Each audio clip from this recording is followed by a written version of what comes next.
How's it going, everybody? Welcome back to the channel. Today we're doing another positional breakdown, a special request.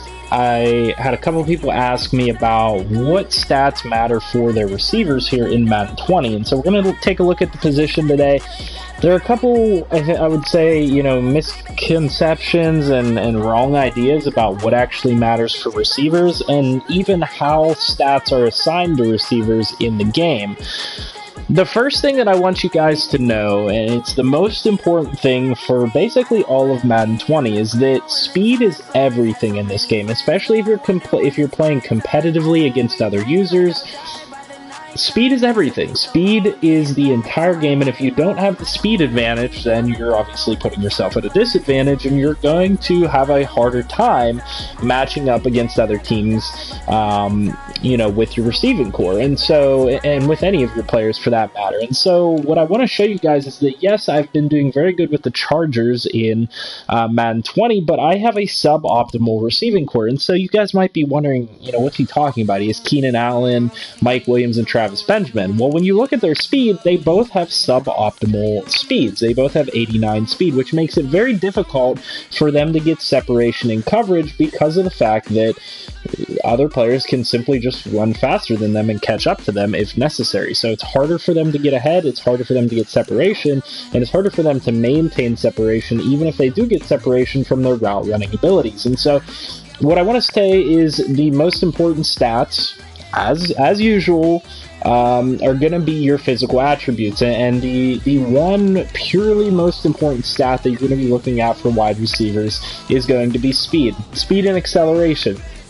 And essentially all that means is, is this guy going to be able to create space just with his running ability alone? And that's one of the things that you guys have to understand, and it proves the point exactly. So what you're going to see here up at the top of the league, most of these players have above 90 speed. Some of these guys have ridiculously good speed, like 92 speed for DeAndre Hopkins. But then you go back and you look at some of these guys 40 times, and they didn't have very good 40 times. DeAndre Hopkins, for being basically the best receiver in the league, isn't a fast receiver. He never has been. He's not a burner. He really doesn't deserve the 92 speed rating. He's somewhere in that 88 to 89 speed range if we're doing this realistically compared to other players. Julio Jones is a much faster receiver, OBJ faster, Antonio Brown faster, and Antonio Brown probably doesn't even deserve a 92 speed rating.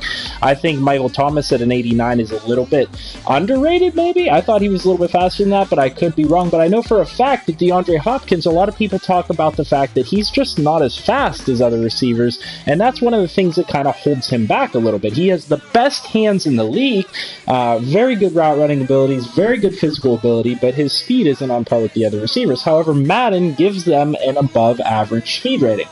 And that tells you right there what matters for receivers. In order to make him the number one receiver in the game, they had to give him a boost to his speed rating. They had to bump him up from his 88 or 89 that he actually is to a 92 speed rating. And that, like I said, right there, that single stat, that difference shows you that this is the most important stats for receivers in the game. If you don't have that bonus speed, you're not going to get separation, and that's probably what they realized whenever they developed the game. They probably realized, oh, he's the best receiver in the game, but he's never getting open because he only has 88 or 89 speed.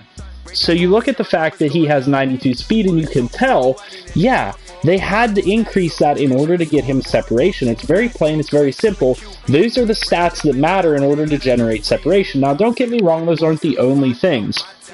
Factors like his strength rating and his route running ability and his release and stuff like that all factor into how well he's going to get off of a press coverage or off of a man coverage, and how well he's going to get separation. But they all affect things differently. Just keep in mind that the speed and the acceleration, the physical stats, are the single most important stat in Madden, and they have been for the past couple years. They've been saying that they're going to fix that and make it so that speed isn't the number one factor, but they really haven't done anything to change change that. It just is the simple fact of the matter.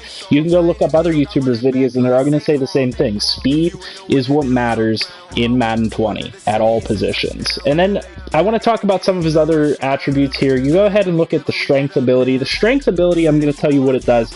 This is just going to essentially determine whether he gets decent blocks on the players he's trying to block in the run game, and it's going to determine whether he comes down with the ball in contested catch situations. If he's stronger than the defenders he's going up against, he's going to hold on to the ball, and that's what the strength rating affects a little bit. And so a guy like DeAndre Hopkins in contested situations is going to hang on to the ball a little bit better from a strength perspective than OBJ is, because OBJ only has 53 strength, and so he's more of a finesse guy. He can go up, get one-handed catches, but if he's in triple coverage, he has a much lower chance of coming down with that catch because he's just a weaker receiver than DeAndre Hopkins is. The next stats that you're going to want to focus on is agility, and you're going to want to understand what the agility means, and this is very important like it is for defenders, and this is why on corners and safeties I told you to focus on agility, is because the agility for receivers is extremely high. All of these top-end receivers have, 90 plus agility, and what that means is that they can break left and right, they can get into their cuts quickly,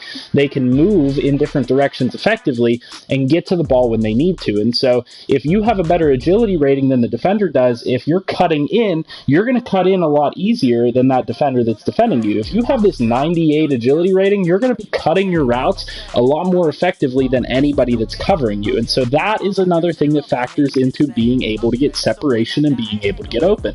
If you're able to get out of your cuts, if you're able to get out of your breaks faster and you're able to get open, obviously your agility is going to factor into that. Awareness is another stat that I want to talk about. Don't focus on it. It's literally just there to hyperinflate ratings.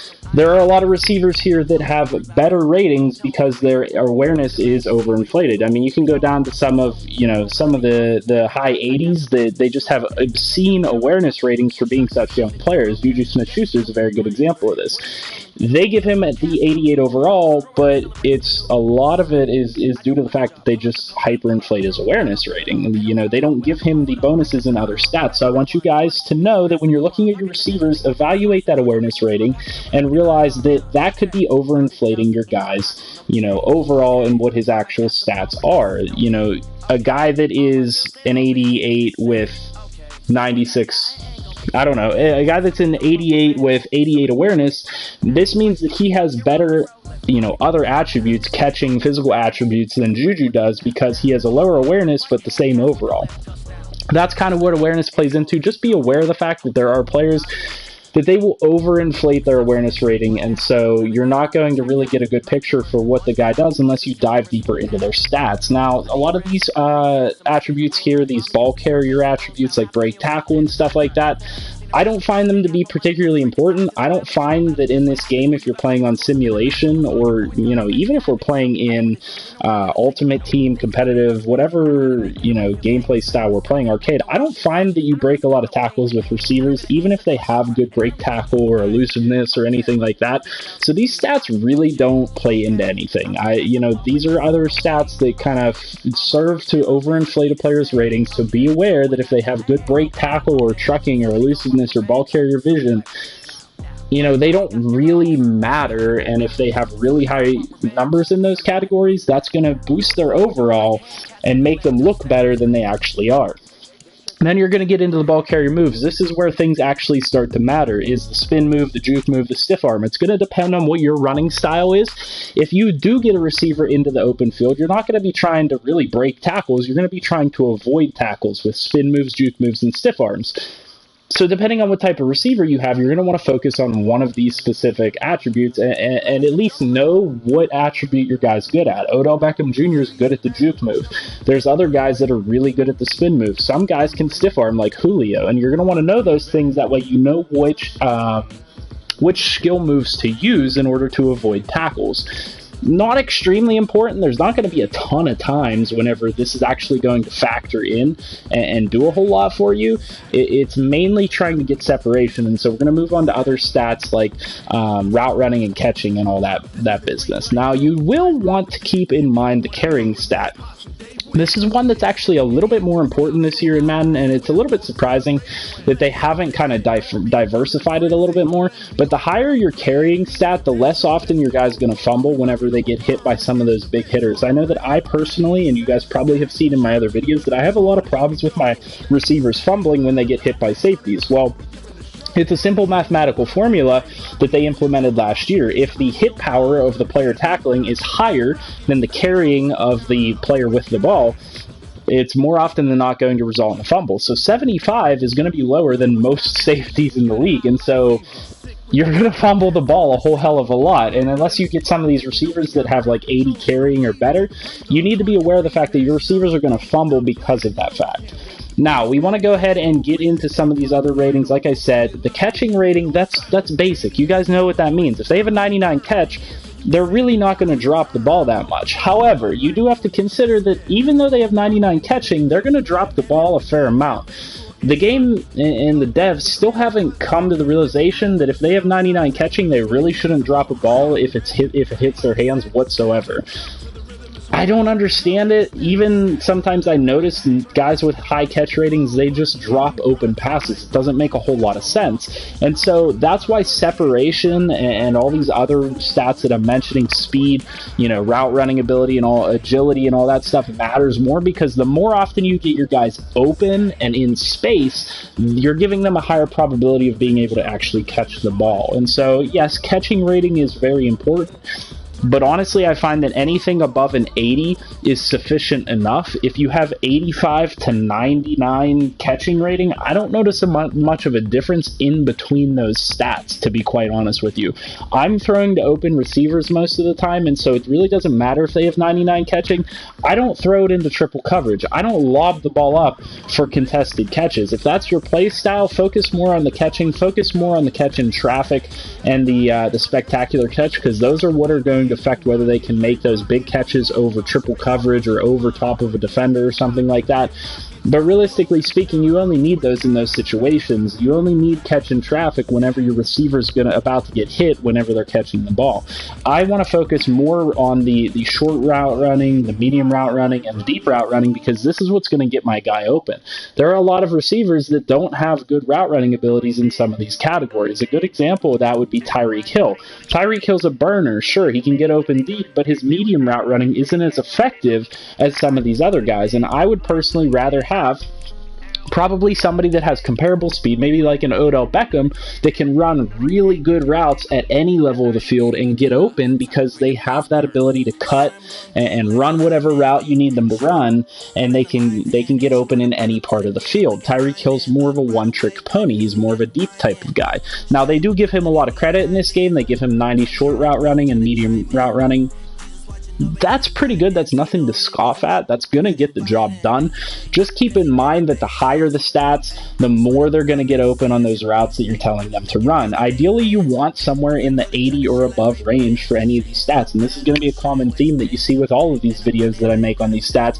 You're looking for something above an 80, because that's when you really start to notice a difference. If you see guys that have lower than 80 overall in any of these route running categories, they're going to be like, lollipopping it or not lollipopping it, lollygagging it, or kind of look like they just don't know what they're doing. So you're going to want to keep in mind that the route running stats is the primary stats that are going to determine whether your guy gets open or not. That's when they're running their routes downfield, because there's another stat that's going to determine whether they get open or not, and we're going to talk about that right now.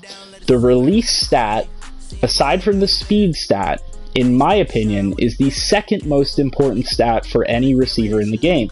And this is one that a lot of people overlook. I don't think people understand what the release stat means. The release stat means that if they are in man-to-man coverage, or there's a guy up on them, pressed up on them, this is going to determine how quickly they get off of that press coverage or that man coverage.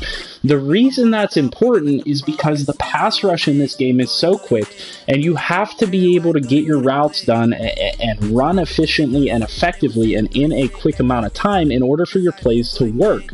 You can't have a guy stuck at the line of scrimmage for 2-3 seconds. It's just not going to work for you. They're going to get jammed.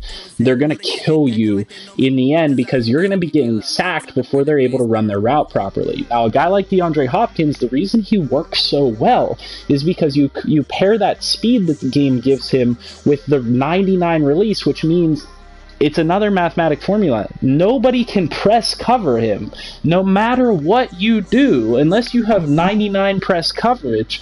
No matter what you do, you're not stopping him at the line of scrimmage. He's getting off of whatever you're doing, and he's running his route immediately. He's got the speed to beat you, so he's going to get separation. He's got the route running to make his routes, quick, concise, and effective, which means that he has all the factors that are going to combine to getting him open. And then you're going to look at a guy like Tyreek Hill, or a guy like Stephon Diggs, or you even go down to T.Y. Hilton. T.Y. Hilton, yeah, sure, he's a high overall. He's like a 90 or whatever, a 90 plus. But you really have to keep in mind that 83 release. That's kind of middle of the pack for a lot of receivers, and a lot of defensive backs are going to actually be able to handle that, which means if you're focusing on getting T.Y. Hilton the ball and he's your main playmaker, he's going to be getting jammed half the time. You can't have that with your big-time playmakers, and that's something that a lot of people overlook. You really need to have a good release stat in order for your receivers to be able to get off their jam and actually do their job, and that's really, really important. And then the other stats, probably the only one that matters, I believe, at this point is the jumping, and you probably want to consider their stamina as well, because there are some receivers in here that have weak stamina, guys like Tyreek Hill even, that only have 88 stamina, which means if they make one big long catch, they're going to have to get subbed out of the game or they're going to be tired, and when you get tired, you get less effective. So you do want to keep in mind that there are some receivers that they don't give a lot of stamina to, and that's going to affect your game in the long run. If you guys are having issues with your players being tired and being ineffective, go ahead and watch my video on auto subs, because that's really important. But you're going to have to sub him out, or if you throw him the ball, he's going to fumble more likely, or he's going to get injured because of the fact that he has lower stamina. So that's something that you really want to consider with your receivers, is can they stay in the game for the majority of the time? Because in reality, they do, and that's something that you really need to pay attention to. Now, the final stat is the jumping stat. This is completely dependent on what type of game you're playing. Like I said, if you're a guy like me and you're trying to pass to open receivers and you're trying to focus on getting your receivers open, you're not going to do depending on the jumping stat too much. Now, there are scenarios like down in the goal line, if you throw a fade or something like that, the jumping stat's really going to come into effect whether they're going to be able to jump up and get the ball over top of a defender. This stat's really only going to matter if you're a guy that is throwing a lot of jump balls or throwing a lot of contested balls, because this is going to allow your receiver to get up over top of the defender and be able to actually make a play. Now, if you have anything that's like above a 90, that's pretty good. If you have 95 plus, you know that guy's getting up over most defenders, because there are very few defenders in the game that have 95 or better jumping. So you just know that guys like DeAndre Hopkins, Julio Jones, or Odell Beckham are going to be able to get up over top of other defenders. However, if you have a guy like Antonio Brown, you need to know, yeah, sure, he has good spec catch. He's got 98 spec catch, but you're not going to get jump balls with him. That's just not the reality of the situation. He's only got 89 jumping. You factor that into the situation where he only has he's only 5'10". Those things just don't combine well for him to actually be able to go up and get jump balls. If you combine height with their jumping ability, you get a more effective jump ball receiver. And so a guy like DeAndre Hopkins or a guy like Julio Jones that have 6'3", 220 with that 97 jumping, very similar stats to OBJ, he's actually going to be more effective at getting jump balls than OBJ is. And the reason being is that OBJ has 4 inches less height on Julio Jones. And so you have to factor that into the equation. When you're considering their jumping stat, figure out how tall they are and kind of gauge that, because the guy that's the tallest with the best jumping stat is going to be the best at going up and getting balls. He's going to get a lot higher than OBJ is because of the fact that he has that extra height. He's got longer arms, bigger body model in the game. So you do want to consider that if that's the type of game that you're going to be playing. But like I said, to recap, the most important stats for this are going to depend on your separation. You're going to want to try and gain separation with your receivers. You're going to want to focus on their speed. You're going to want to focus on their release, and you're going to want to focus on their route running abilities. They're more important than ever this year. don't be fooled by some of the people that say Madden and EA tried to fix it, where their, you know, speed isn't the only thing that matters anymore. It is. It really is. And when you go and look at some other positions like tight ends and whatnot, yeah, sure, it's great to have you know, a tight end like Travis Kelce that can catch any ball that you throw his way. But isn't it better to have a George Kittle that can actually run by linebackers or run by, you know, corners or safeties or whoever's trying to catch them and actually get open to get the ball? It's always better to throw to an open receiver than it is to a covered receiver. And that's why these stats for getting a player open matter a lot more than the stats for just catching the ball. So hopefully that makes some sense. Hopefully that helps you guys out figuring out what you need to do with your receiving core in Madden. If it did, leave a like on the video, comment down below anything you guys would like to see next, and subscribe to the channel if you're new. I hope you guys have a great rest of your night, and I'll see you in the next one.